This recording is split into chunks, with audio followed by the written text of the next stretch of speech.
संगठन जागे और इस मुद्दे पर, इस विषय पर बोले और सीमा हैदर के खिलाफ आवाज उठाए। उसे किसी भी सूरत में हिंदुस्तान की नागरिकता नहीं मिलनी चाहिए। अगर आज उसे हिंदुस्तान की नागरिकता मिल गई तो यकीन मानिए कुछ ही समय के अंदर पूरा पाकिस्तान हिंदुस्तान में होगा और हिंदुस्तान के लोग पाकिस्तान से अवैध रूप से आई सीमा हैदर, जो कि हिंदुस्तान के लिए, हिंदुस्तान वासियों के लिए कभी भी खतरे की घंटी बन सकती है। और ये उस मुल्क से, उस देश से आई है जो हमारा दुश्मन देश रहा है। सचिन मीना के पिता ने कभी भी ये नहीं कहा, कभी भी उसके जितने भी बयान हैं, मीडिया के जितने बयान दिए हैं, उसमें यही कहा है कि सीमा हैदर एकदम दूध की धुली हुई है। अगर उस पर किसी प्रकार का आरोप लगता है, नेत्रपाल ने कभी भी मीडिया के सामने यह नहीं कहा कि मेरे बेटे सचिन ने यह गलत काम किया है। अवैध रूप से 4 देशों की सीमाएं लांघकर हिंदुस्तान की सीमा में घुसने वाली सीमा हैदर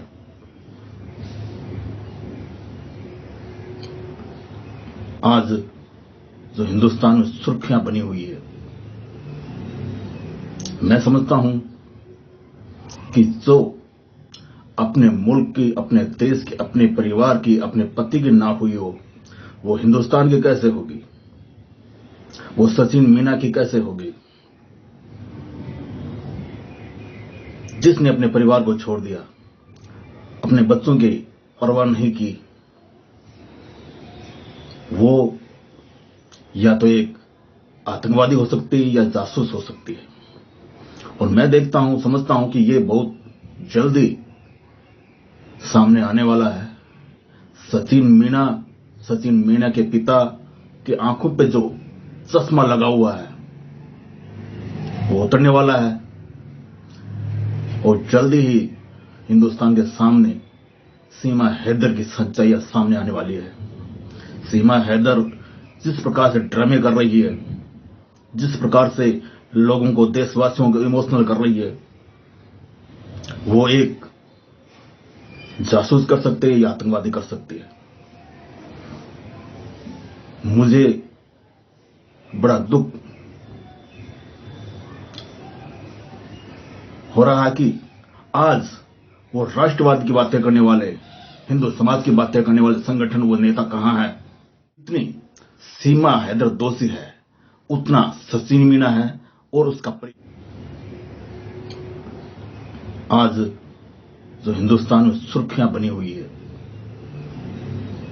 मैं समझता हूं कि जो अपने मुल्क की, अपने देश की, अपने परिवार की, अपने पति की नाप हुई हो, वो हिंदुस्तान की कैसे होगी, वो सचिन मीना की कैसे होगी,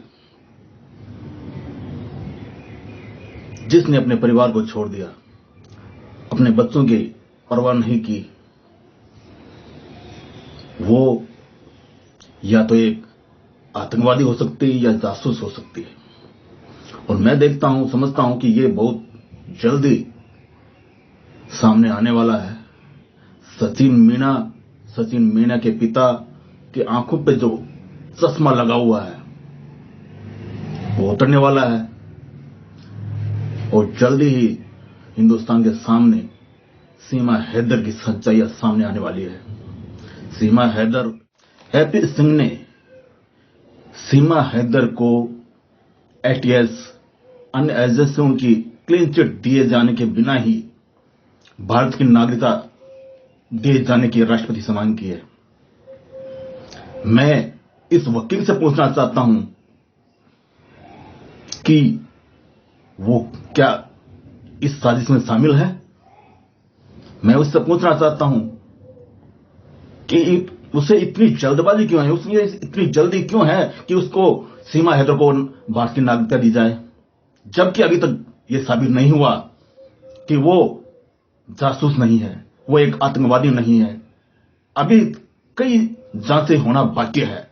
लेकिन जिस प्रकार से ये वकील एपी सिंह उसको नागरिकता दिए जाने की मांग कर रहा है, मीडिया में अपने आप को पॉपुलर करने के लिए बयानबाजी कर रहा है, सीमा हैदर का कहना है इसके पति ने इससे कभी प्यार नहीं किया।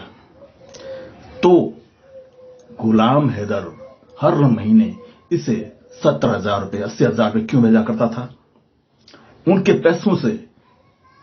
पैसों से इसने मकान खरीदा, लेकिन इसकी सोच कुछ और थी या दिमाग में कुछ और है, या ये पता नहीं हिंदुस्तान के साथ क्या करने वाली है। उस सोच को लेकर के इसने उस मकान को बेचा और उन रुपयों से हिंदुस्तान आई। सीमा हैदर का कहना है उसके पति ने कभी उससे प्यार नहीं किया। तो मैं सीमा हैदर से पूछना चाहता हूं कि गुलाम हैदर ने आपसे कभी प्यार नहीं किया तो ये 4 बच्चे क्या बाजार से खरीद के लाई थी आप?